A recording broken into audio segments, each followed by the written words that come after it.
Jack Posobiec leaked the script, his entire script, in the middle of his speech. So we're watching.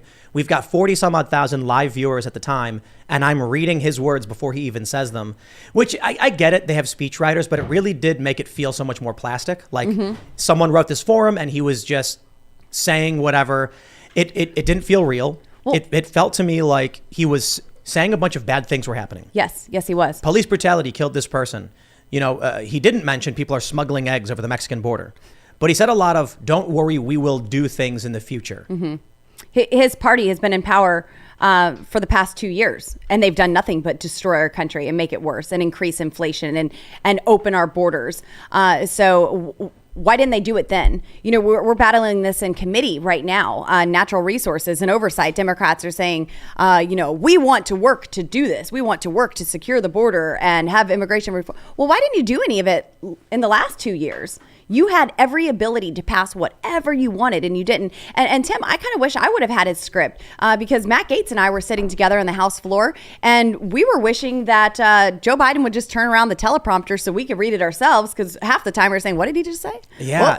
We think he's talking about big tech. I don't know. There was a crazy point where he said, you could see in the closed caption, he said, if Republicans try to raise the cost of prescription drugs, I will veto it. But what he actually said was, if Republicans try to raise drugs, I'll veto it. Yes. And the Democrats all stood up and started clapping for it. And I was like, what are they clapping for? The tone. Ian's trying so hard to talk. Well, see, what y'all couldn't see were the applause lights flashing. Yeah. So. But let me ask you about one of the most contentious moments.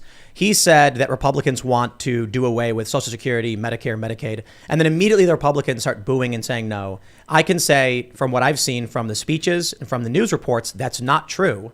Right. And I can only assume he's lying on purpose for political power. Right, because they saw how effective this was when Paul Ryan started talking about Social Security and Medicare. And, he's pushing Granny off a hill. He's going to kill Granny. And they saw the effectiveness in that and haven't stopped. Even in my first election, the Democrat that I was running against was saying that I was going against these things. I was like, wait, this hasn't been any of my talking points. This isn't part of any of my contract with Colorado that I've laid out and what I plan to do when I get to Washington, D.C. And so they're just starting this rhetoric all over again because they want to scare people. They understand the power of fear, and that's how they govern. And I won't govern out of fear. I won't be governed by fear. And they see this as a powerful tool to just scare people into falling in line. One of the things that I've been talking about for the past couple of days, egg prices. Because I don't know if you follow the show, I'm a big fan of chickens because we have Chicken City and we have chickens all over the place. And it's somewhat of a joke when I talk about, hey, everybody, get out of the cities, get some animals, get chickens. And it's funny because it's meant to be somewhat silly because I find chickens to be entertaining. But then we get this egg crisis. Do you put pants on them? They have armor, actually. They have the big straps on their shoulders. It's because the roosters can be a little rough, and they take what they want. But no, now we're dealing with an egg and chicken shortage, which has been coming in and out, actually. And what I'm hearing from a lot of the more liberal people is that, well, no, this is caused by the avian flu, which doesn't explain why people are smuggling eggs from Mexico into the United States. Right. Which is more indicative of a policy problem that's not being taken care of or fixed. So, are we getting somewhere? Nope. But in that regard, I guess my question for you is, what do you think should be done right now that would help lower the cost of food, maybe increase wages? Like, what are some economic ideas that you think the Republicans could implement? I mean, obviously, we're working on the spending. There's been reckless spending here in Washington, D.C. And rightfully, both parties are to blame for that. But the past 2 years, it's just been absolute out of control spending. Whatever you want, you get a stimulus check, and we're increasing all of these spending bills by trillions of dollars. We're given less than 24 hours to actually read the bills before we vote on them. So that's obviously a big factor. So we're going to tackle that debt ceiling debate here in the upcoming months. But also American energy. I mean, let's get us energy independent again. Joe Biden surrendered that. You talk about surrender. He surrendered our American energy on day one in his office at the stroke of a pen. And so let's drill here responsibly. Let's have American energy and produce that reliably and affordably for Americans. I mean, those two things right there coupled together lower inflation and help Americans get out of this mess. Biden literally campaigned on ending fossil fuels. Yes. He was on the debate stage saying that that he will work to end fossil fuels in this country. Then he does these State of the Union addresses, not just this one, but the past one, where he's talking about how he's going to help. But he's not. No. In fact, we just got new emails released. The Daily Mail reported this. Hunter Biden laptop emails showing that Joe and Hunter were working on a deal to sell natural gas from Louisiana to China. Right. Now, I think this was after he was vice president, before he became president. But I mean, it's clearly based on what he said and what he's done as a private business person in between his public office. He seems to be more interested in selling off our energy and shutting it down. Yes, absolutely. Well, I mean, even emptying our strategic petroleum reserves, that was in the name of a midterm election. This was for emergencies, and he did it to win political points with voters. But no, he's absolutely shutting down American energy. And even in the State of the Union last night, Joe Biden's like, hey, look, I get it. Oil. We got at least a decade left of it. Like, what? The entire Republican Party just erupted in laughter at him. So he did campaign on canceling fossil fuels, and he did it on day one. On day one, there was all of these executive orders that came out, moratoriums on leases on federal lands and ending fracking. In Colorado's Western Slope, we used to have 112 rigs drilling. Now we have 4. Our communities have been regulated into poverty. And it's really unfortunate because we produce the cleanest energy, and nobody does it better than American energy producers. And he's shutting it all down. You know what I think is worrying with all of this? Joe Biden can do all of these things. Mm-hmm. He can put a moratorium on oil and gas leases on federal land. He can shut down the Keystone Pipeline. Regular people can't understand how that leads to higher gas prices, right? Because it's a bit outside of the common knowledge. And I'm not trying to be disrespectful to anybody who doesn't get it, but we've talked about it on this show. When he shuts down Keystone, we get the talking points in the media that this thing was never delivering oil in the first place, therefore it doesn't matter.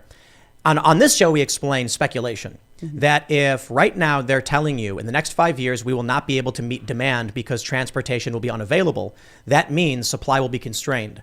This causes people to speculate. The prices are going to go up, which causes the immediate effect of them buying as much as possible, which drives prices up. Yes. So it's all interconnected, and I wish it was much simpler than this. But I can put it simply: when you've got California, Oregon, Washington saying we're going to ban gas cars, yeah, their agenda is clearly aligned with shutting down fossil fuels because they're concerned about climate change. Right. Look, fine. I mean, if they're concerned about this stuff, I get it. I think, there's pollution bad and all this stuff. But this idea that we get from the more extreme elements of this movement, notably Greta Thunberg, which is she outright said, we want to shut down fossil fuels now. We don't want to wait. Like, that would result in 60 million dead around the world within like a day or so. Absolutely. Fossil fuels have lifted so many people out of poverty, and they do want it shut down. And even when California said, we're going to ban gas vehicles, well, the very next week they said, hey, please don't charge your electric vehicles because our grid can't handle it. I mean, that was the very next week. And so their policies do not work. They're not effective, but they are effective in their messaging, and they're doing everything that they can to destroy it. If they want to talk about climate change, well, I mean, I have forestry legislation that deals with that very issue. And look, I'm not here to deny climate change. It's real. It happens 4 times every year. I'll go on the record and say it. But if carbon emissions, if that's your problem, well, then let's manage our forests. Because one catastrophic wildfire emits more carbon emissions in a few short days than every vehicle in my state of Colorado running 24/7 for an entire year. I don't know if No. it's come through on YouTube, nothing? Nope. Well, Nope. I'll tell you guys, it's not the carbon that's being produced that's the problem, it's the carbon in the atmosphere that's the problem. And if we can pull it out of the atmosphere, which we can, and turn it into graphene and reindustrialize our country, I mean, it's waiting for us to take. And it's going to become competition for the carbon in the air. The Chinese CCP is going to start attempting to strip it out faster than we can, so if we don't work together. Hi, everyone. Is it working? Hi, can you hear me? Tell me. Good. Please, you can hear me. No, I don't. It's just proof of life. You can just see proof of life. that there. Well, so, look, I like the idea. I understand people are concerned about carbon emissions. And I think there's like a rudimentary, there's something basic that people can understand in the more people you have, the more energy you consume, the more waste products are produced, the more pollution you get. And I think the simplest, the best way it's been explained by a lot of conservatives is we must be good stewards of the earth. Right. But I'm sorry, as much as, I'll back up. I used to work for Greenpeace. Briefly, I worked for an organization called Environment America. I actually went around telling people like, hey, we got to be good stewards of the earth. We got to protect the forest. We got to clean this stuff up. And then I got really confused when I'd hear stories about politicians buying beachfront property while telling me that they're going to be swept up in the oceans. And so my thought was either they don't care about what happens to the rest, what happens to this planet in 20 or 30 years. If they're coming out and saying it's going to be wiped out in 20 years, but then they buy the property, they clearly don't care. Right. Or they're just lying. Right. Good news, everybody. Looks like we're back on. No, you're not. Serge just gave me the thumbs up. They're saying you got it. I think people What? on the internet are saying everybody can hear me. So do you want to swap back, Lauren, and take this seat back, or you want to hang? Let's make sure you're really on first. Do that. And also, did you guys hear me talking about carbon sequestration? Because Because darn it, that was good stuff. Carbon's so valuable. People don't understand it yet. No audio from Ian. So we have an audio meter. It's showing like, Ian, you're not coming in. Yeah, so we can hear you in the headphones, but no one can hear you on the show. So I don't know. You can maybe bring the chair over here, and then I'll just swing the mic around to you. Yeah, maybe. Okay. No? Some people say yes, some people say no. You know what? Brian says no. Yeah. Well, Maybe some people are picking up the feedback from the other mics. Yeah, like you might be able to hear something faint in the background. Well, I don't know. I don't know, man. Look, we threw this together in a couple hours. It is what it is.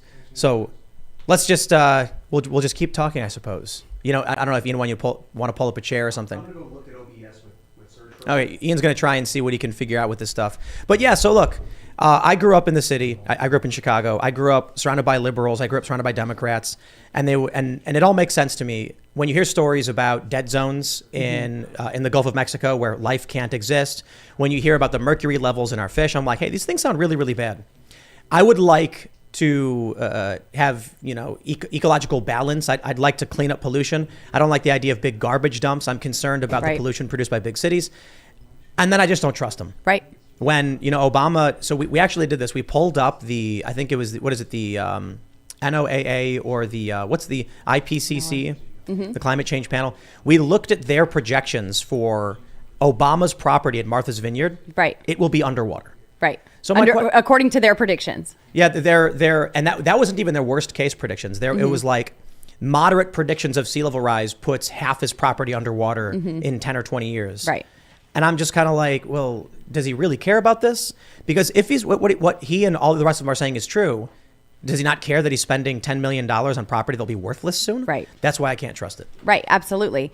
And I was wondering why AOC got so worked up over Ilhan Omar not being able to serve on a certain committee when the world's going to end in 6 years anyway.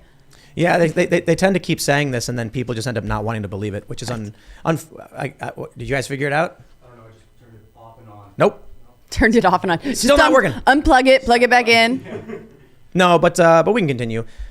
So anyway, Are you guys friends? You and Ilhan and. I'll relay that. Are you friends with the squad members? No, I pretty much have to take the stairs now because I'm not allowed in elevators with her. Wait, what? Really? No. Well, so let's actually, this is an interesting question. Look, I want to talk about the Twitter stuff too, but let me ask you about just the general feel in Congress. What we see with AOC, especially today in the Twitter hearings, is outrage over January 6th, outrage over Republicans. Yes. What's it like between the Freedom Caucus or just you personally and squad members? Well, I mean, I don't have a relationship with them. There were some things that obviously, we kind of sided with them on some of the issues when we were in the minority because they were trying to kick against their party.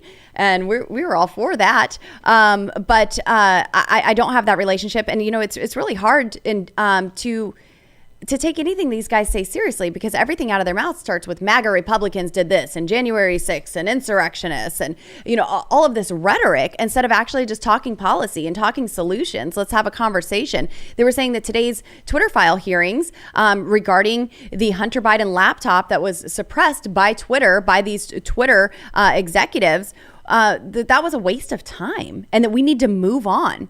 How is defending free speech and holding people to account a waste of anyone's time? With that, we are the Oversight and Accountability Committee. We are there to have congressional oversight. We believe that there was collusion between the federal government and with Twitter, with big tech. And so we were having congressional oversight into what actually happened. Was there collusion with the federal government and these companies? And then I expect accountability to come out of this as well. Thanks for watching this clip from the Timcast IRL podcast. Hang out with us live Monday through Friday at 8 p.m. and become a member over at timcast.com for uncensored, members-only shows exclusive. Thanks for hanging out, and we'll see you all next time.